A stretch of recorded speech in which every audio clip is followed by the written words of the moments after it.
multi-dwelling units on Roseland Avenue. And these outages have not been post-Sandy only, they've been before that as well.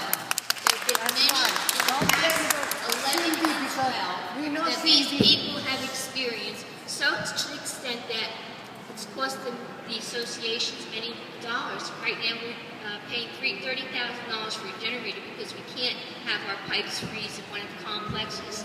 In the other complexes, again, the same thing, worrying about the pipes freezing. And even on a summer day, it goes out for 10 to 12 hours. So it's not only post-Sandy, it's been this way, and it's cost dollars where circuit breakers have fried up. Multi-dwelling units on Roseland Avenue. And these outages have not been post-Sandy only, they've been before that as well.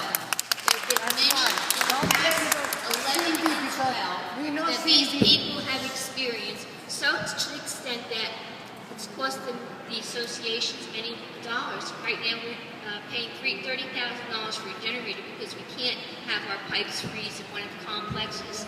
In the other complexes, again, the same thing, worrying about the pipes freezing. And even on a summer day, it goes out for 10 to 12 hours. So it's not only post-Sandy, it's been this way, and it's cost dollars where circuit breakers have fried up.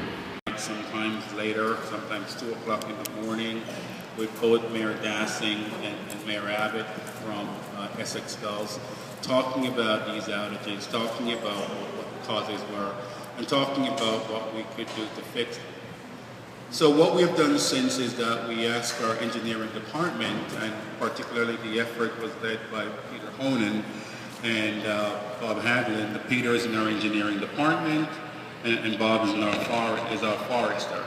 And so they went out and they did a comprehensive investigation, and a circuit investigation, circuit audit, and they looked to figure out, based on the information that we had in our system, based on what our guys found when they responded to the outages, and also based on what customers reported to us.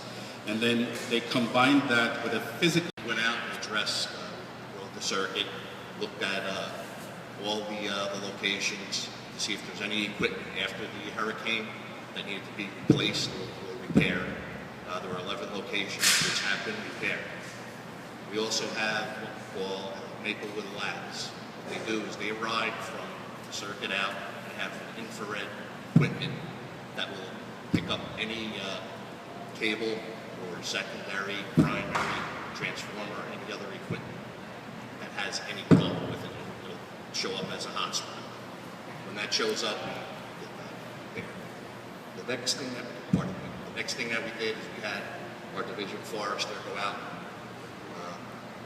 We trimmed the circuit in 2011. April 2011. He went out and looked at the circuit and came up with 60 locations on the whole circuit. His crews are addressing the majority of those locations, but I'll let him speak more to that. I will stay afterwards, obviously after you ask questions. Thanks for having me tonight. As Pete said, my name is Bob Haglund. I'm the division forester for PSEG. I've had that title for approximately 18 years. Yeah, I guess it was shortly after, I guess when I got back from vacation, that Pete pulled me aside and told me we're having some reliability issues on Laurel Avenue 8015. That's the circuit why we're all here today. So what Pete and Everton asked me to do as the division forester was to go out, do a detailed inventory of the circuit, do a circuit control, and see if I can identify some tree conditions that could be giving us problems both in the present and possibly in the future. We did trim that circuit back in 2011. Nelson Tree did that circuit for me. At that point, we did a pretty comprehensive tree trimming of the circuit. Great problem there with the power. It isn't related to the storms, the trees.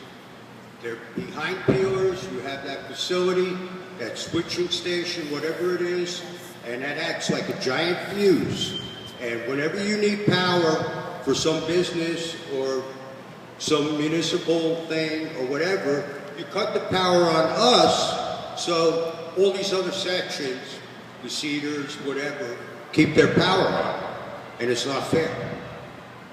People have pumps.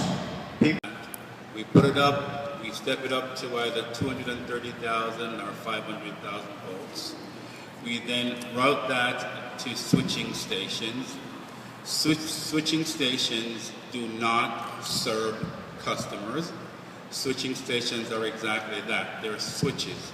What they do is that the power comes into the switching station, and then the power goes out to the various substations, which then send the power out from the substation to the streets. It goes out to the streets at high voltage, maybe 13,000 volts, based on where you are, or 4,000 volts. It then goes through a transformer, which is the one in front of your house on the pole or on your lawn. Then it goes into your house. We've had, and I appreciate what PSEG have done, particularly Pete, we spoke with him a number of times. One of the things we found, we have 68 units in our parkland here, just before you hit the Essex Fells line. It appears that Roseland Avenue has a greater problem with the lights going out than some of the other areas. A lot of our neighbors are here. A thought, I'm not an engineer. I understand what you're saying here, you're trying to correct me. But you look, when the lights go out, you live down the end, you look in the park, the lights are on, which are wonderful for the deer, but it doesn't do anything for our neighbors. And like I saw a quote in the paper yesterday from one of the presidents of one of the local utilities, and the question that he posed was, yeah, we can go build the system, but who's going to pay for it? It's very, especially in areas where the infrastructure is already existing and above ground.